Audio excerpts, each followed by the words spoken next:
Hello दोस्तों, this is Kaushal resource Sharma and welcome to English point. आज है प्रैक्टिस सेट नंबर 156 और आज की प्रैक्टिस सेट में है सेंटेंस इम्प्रूवमेंट। काफ़ी महत्वपूर्ण क्लास होगी क्योंकि डिफरेंट ग्रामर के टॉपिक पर आपको आज सेंटेंस मिलेगी और लगभग 7th पार्ट है ये। इसके पहले भी सेंटेंस इम्प्रूवमेंट पर मैंने 6 पार्ट बनाए हुए हैं। यदि आप लोगों ने अभी तक उन्हें नहीं देखा है तो प्लीज़ उन्हें भी जरूर वॉच करें। जो स्टूडेंट पहली बार आए हैं वो हमारे चैनल को सब्सक्राइब कर सकते हैं। क्लास पसंद आए तो इसे लाइक और दोस्तों के साथ शेयर भी जरूर करें। तो चलिए शुरू करते हैं क्लास को। सबसे पहला सेंटेंस है first, if I dyed my hair green everybody will laugh at me. तो यहाँ पर आपको 4 ऑप्शंस मिलते हैं, would, did, may and no improvement. यानी कि यदि ये सेंटेंस राइट लिखा हुआ है तो आपका सेंटेंस होगा 4th नंबर का, यानी सेंटेंस बिल्कुल सही है तो नो इम्प्रूवमेंट। या फिर हम इनमें से वुड, डिड एंड मे, जो ये क्या है आपकी एडजुलरी वर्ब हैं, इनसे हम कहाँ पर इम्प्रूव इन्हें कर सकते हैं। तो देखिए सेंटेंस आपका जो लिखा हुआ है ये क्या है, आपका क्लॉज लिखा हुआ है। कौन सा क्लॉज है ये? कंडीशनल क्लॉज है। ठीक है, कंडीशनल क्लॉज है। और कंडीशनल क्लॉज की 3 कंडीशन होती हैं, कई बार बताई है मैंने। तो यहाँ पर आपका इफ के बाद सेंटेंस पास्ट इंडेफिनिट में है तो दूसरा sentence would plus infinitive form से बनाया जाएगा। यानी कि इफ़ आई डाइड कौन सा टेंस है? पास्ट इंडेफिनिट है। तो ये जो सेंटेंस है ये विल से नहीं बनेगा बल्कि ये किससे बनेगा? वुड से बनाया जाएगा। इसलिए आपका जो राइट ऑप्शन होगा वो होगा वुड। यानी कि यदि आप यहाँ पर वुड लगाएंगे तो ये सेंटेंस आपका सही हो जाएगा। ओके, नेक्स्ट है question number 2 and question number 2 में है the students often play truant didn't they. तो यहाँ पर आपको बताना है सेंटेंस में कहाँ मिस्टेक है। ठीक है, और फर्स्ट ऑप्शन है कैन दे, इज, इंडीड या डोंट दे, या पे सेंटेंस राइट है तो नो इम्प्रूवमेंट होगा। तो देखिए ये जो सेंटेंस है ये क्या है आपका, यहाँ पर आपका टैग क्वेश्चन बन रहा है। ठीक है, क्वेश्चन टैग हो रहा है। और क्वेश्चन टैग क्या कहता है? क्वेश्चन टैग कहता है यदि सेंटेंस पॉजिटिव हो, सेंटेंस कैसा हो? पॉजिटिव हो, तो टैग क्वेश्चन आपका कैसा बनेगा? निगेटिव बनाया जाएगा। ठीक है, और सेंटेंस यदि निगेटिव हो तो जो टैग क्वेश्चन होता है वो कैसा बनता है? आपका पॉजिटिव बनता है। तो यहाँ पर सेंटेंस आप देख लीजिए प्रेजेंट इंडेफिनिट टेंस में है, लेकिन टैग क्वेश्चन यहाँ पर आपका क्या है? पास्ट इंडेफिनिट का है। तो हमें यहाँ पर क्या यूज करना है? ऑप्शन नंबर 3 यहाँ पर राइट होगा और ये हो जाएगा आपका डोंट दे। तो डिडंट दे के स्थान पर हमें लिखना है यहाँ पर डोंट दे, तो ये सेंटेंस राइट होगा। तो राइट ऑप्शन होगा आपका ऑप्शन नंबर 3।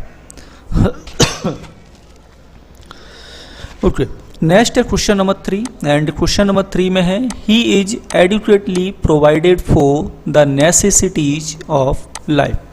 यहाँ पर आपको बताना सेंटेंस प्रपोजिशन से कहाँ पर हम इम्प्रूव कर सकते हैं। सेंटेंस सही है तो फिर आपका ऑप्शन होगा 4th नंबर का।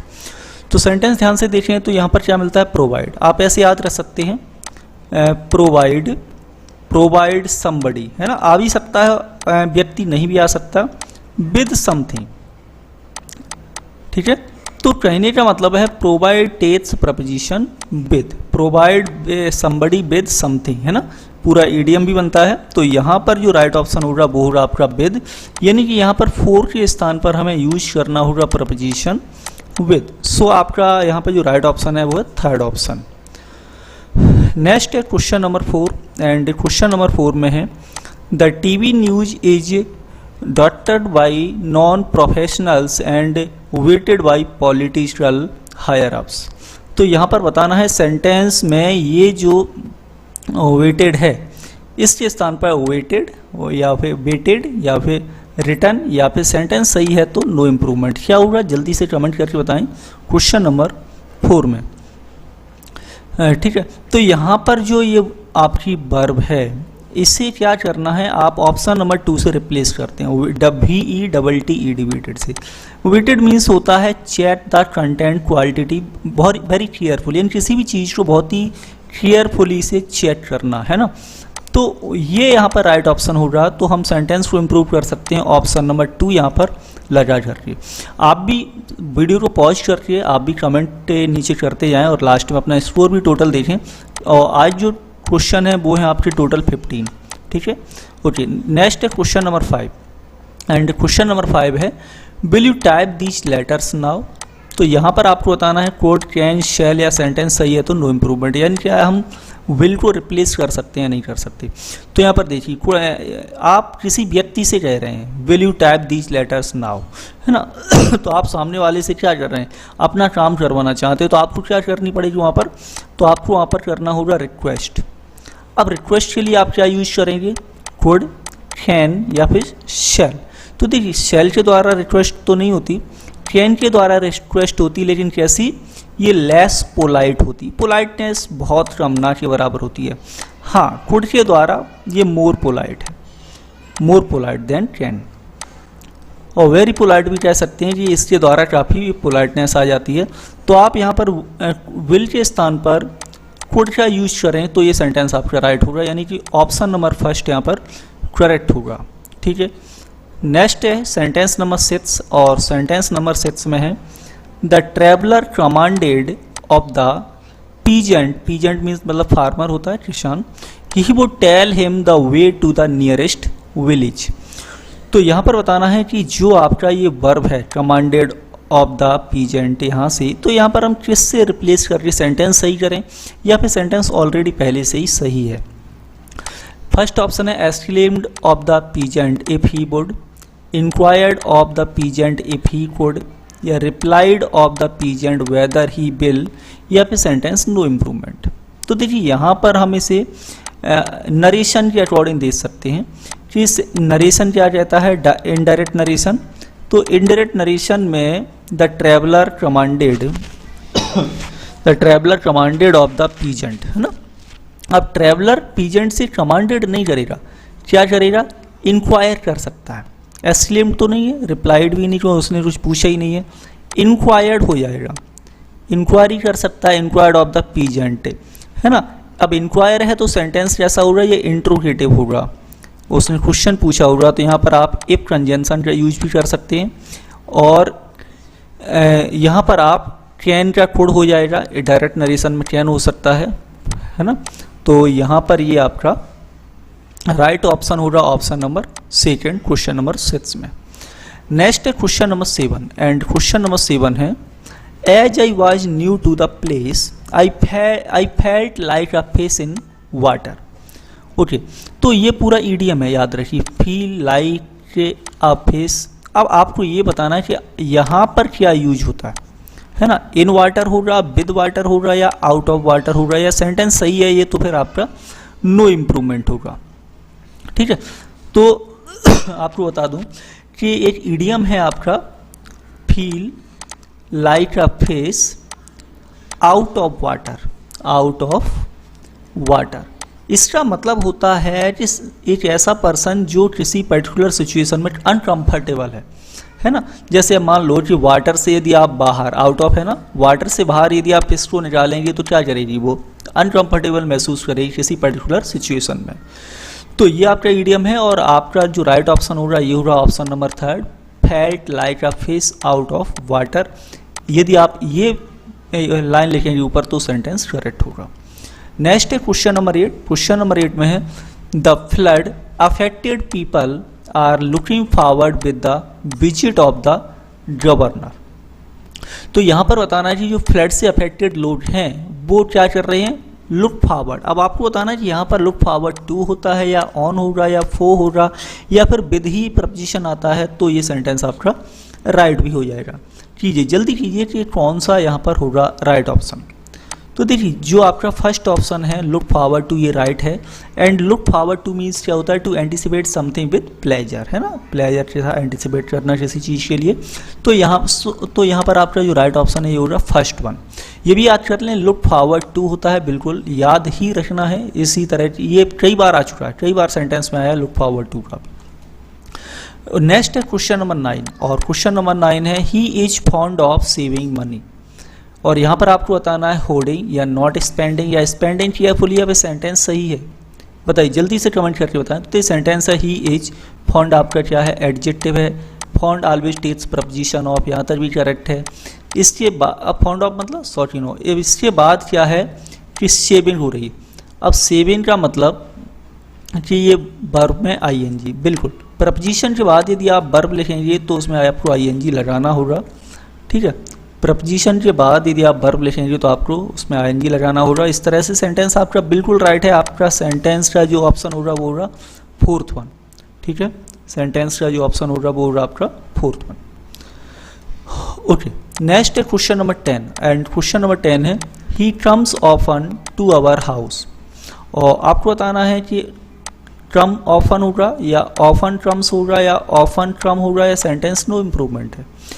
तो देखिए यहाँ पर आपका ये सेंटेंस लिखा हुआ है प्रेजेंट, किसमें है, प्रेजेंट इंडेफिनिट टेंस में। प्रेजेंट इंडेफिनिट टेंस क्या बताता है, सब्जेक्ट के बाद वर्ब की फर्स्ट फॉर्म, सिंगुलर सब्जेक्ट होता है थर्ड पर्सन, तो उसमें ऐसे ही एस का यूज भी किया जाता है। तो यहाँ तक राइट है। लेकिन यहाँ पर जो ऑफन, ऑफन क्या है आपका एडवर्ब है। एडवर्ब कैसा है, ये एडवर्ब ऑफ फ्रीक्वेंसी है। तो ये जो एडवर्ब ऑफ फ्रीक्वेंसी है इसके लिखने का जो प्लेस है मिड पोजीशन होता है। मिड पोजीशन में ऑफन आपका यहाँ लिखा जाएगा सब्जेक्ट एंड मेन वर्ब के बीच में। तो यहाँ पर आपको लिखने के लिए कौन सा ऑप्शन चाहिए, ऑप्शन नंबर 2 कि he often comes to our house. तो ऑप्शन नंबर 2 लगाने से सेंटेंस आपका होगा राइट। नेक्स्ट है question number 11 and question number 11 में है most of the participating members at the fair which was organized by the students were mathematics teachers। तो यहाँ पर जल्दी से कमेंट करें राइट ऑप्शन आपका कौन सा होगा क्वेश्चन नंबर 11 में। फर्स्ट ऑप्शन है मैथमेटिक्स टीचर्स, सेकंड ऑप्शन है मैथमेटिक्स टीचर्स या द टीचर इन मैथमेटिक्स से सेंटेंस राइट है। जल्दी से कमेंट कीजिए क्वेश्चन नंबर 11 में राइट ऑप्शन क्या है। ओके, तो यहाँ पर जो आपका राइट ऑप्शन होगा ये होगा आपका option number 2। Option number 2 right होगा क्योंकि most of the participating members, members कौन है, मेंबर्स हैं टीचर। तो यहाँ पर ये पजेसिव केस नहीं होगा बल्कि प्लूरल फॉर्म होगा, है ना। और मैथमेटिक्स में एस आना चाहिए। तो मैथमेटिक्स टीचर इन ऑप्शन नंबर 2 क्वेश्चन नंबर 11 का आपका होगा राइट। नेक्स्ट है question number 12 and question number 12 में है Americans do not object to my calling them by their first names। Okay, तो यहाँ पर बताना सेंटेंस में कहाँ मिस्टेक है, या माई कॉलिंग द लगा दें या टू माई कॉलिंग देम लगाएं या बीन कॉल्ड, या सेंटेंस सही है तो नो इम्प्रूवमेंट होगा। तो यहाँ पर देखिए कि यहाँ पर जो आपका ऑब्जेक्ट वर्ब है, ऑब्जेक्ट क्या है, वर्ब है। Object verb always takes preposition to, object to, ठीक है ना, ऑब्जेक्ट टू। अब इसके बाद क्या है, पजेसिव केस है माय। इसके बाद यदि आप वर्ब फॉर्म लिखते हैं तो ये आपको वर्ब में आईएनजी फॉर्म यानी कि जीरेंट फॉर्म लिखना होगा। आपको कौन सा फॉर्म, जीरेंट फॉर्म लिखना होगा, नाउन का काम करता है। ऑब्जेक्ट टू माई कॉलिंग कहाँ पर है आपका ये ऑप्शन, ऑप्शन नंबर 2 राइट होगा। To object to my calling them by their first names. Okay, next है question number 13 and question number 13 में है the New York city NYC New York city building at New York city, अच्छा NYC building है at New York city is as high as every other building in the United States of America. तो इस sentence देखिए सीधा सीधा degree की बात हो रही है। क्या हो रहा है, डिग्री की बात हो रही है आपकी। डिग्री जैसा कि हमें पता है 3 तरह की होती है, पॉजिटिव डिग्री आपकी, कंपैरेटिव डिग्री, सुपरलेटिव डिग्री, ठीक है। अब यहाँ पर क्या हो रहा है, न्यूयॉर्क सिटी की बिल्डिंग और USA की अदर बिल्डिंग्स में कंपैरिजन हो रहा है, तो आपको कंपैरेटिव डिग्री लिखना पड़ेगा। अब इसमें क्या करना है, फर्स्ट ऑप्शन है high than every other building, high नहीं कंपैरेटिव में हायर करना होगा। As high as every other, as high as से हम कंपैरेटिव नहीं बनाएंगे। हायर देन एनी अदर, बिल्कुल ऑप्शन नंबर 3 आपका राइट हो जाएगा क्वेश्चन नंबर 13 के लिए, तो आपके कंपैरेटिव डिग्री होगा। नेक्स्ट है question number 14 and question number 14 में है what here again there are allegations of indiscriminate reclamations and acquisitions of the farmland by the Adanis. तो आपको बताना है सेंटेंस को इम्प्रूव कैसे करें।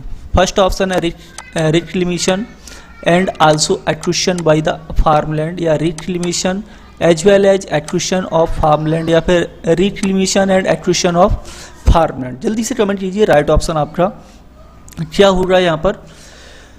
तो यहाँ पर देखिए कि जो आपका राइट ऑप्शन होगा वो आपका क्या होगा, option number third, option number third यहाँ पर राइट होगा, reclamation and acquisition of farmland. Singular लिखना है ये आपको, सिंगुलर, है ना। यस, यहाँ पर क्या है कि ये प्लूरल लिखा हुआ है आपका, रिक्लेमेशन, है ना, ये आपका प्लूरल लिखा हुआ है, इसीलिए आपका राइट ऑप्शन नहीं होगा। नेक्स्ट एंड लास्ट क्वेश्चन है आपका क्वेश्चन नंबर 15। ये है आपका it is a 3 years degree course. आपको बताना सेंटेंस जहाँ पर मिस्टेक हो रहा है, कई बार इस तरह के वर्ड बता चुका हूँ, ये हाइफनेटेड वर्ड हैं आपके। हाइफनेटेड वर्ड कैसे लिखते हैं मैं आपको बताता हूँ। फर्स्ट ऑप्शन है एन 3 years डिग्री कोर्स, या अ 3 year डिग्री कोर्स, या फिर अ 3 year डिग्री कोर्स, या सेंटेंस राइट है तो नो इम्प्रूवमेंट। तो देखिए यहाँ पर कोर्स आपका क्या है, नाउन है, इसके पहले डिग्री है, ये भी नाउन है, ईयर है, ये भी नाउन है। लेकिन जब ये हाइफनेटेड वर्ड होते हैं ना, तो इनको ये जो सेम पार्ट्स ऑफ स्पीच आ रहा है, ये प्लूरल फॉर्म में नहीं आता है। ईयर को आपको यहाँ से हटाना होगा, मतलब प्लूरल नहीं लिखना होगा, तो सेंटेंस राइट होगा। तो इस तरह से आपका जो राइट ऑप्शन है ये आपका option number 2, option number 2 right हो जाएगा, अ 3 year डिग्री कोर्स। ओके, तो आज की क्लास में इतना ही। उम्मीद करते हैं दोस्तों आपको क्लास पसंद आई, और यदि क्लास पसंद आए तो इसे दोस्तों के साथ शेयर करें, हमारे चैनल को सब्सक्राइब भी कर सकते हैं एंड लाइक भी करके जरूर जाएँ। Thank you for watching this video.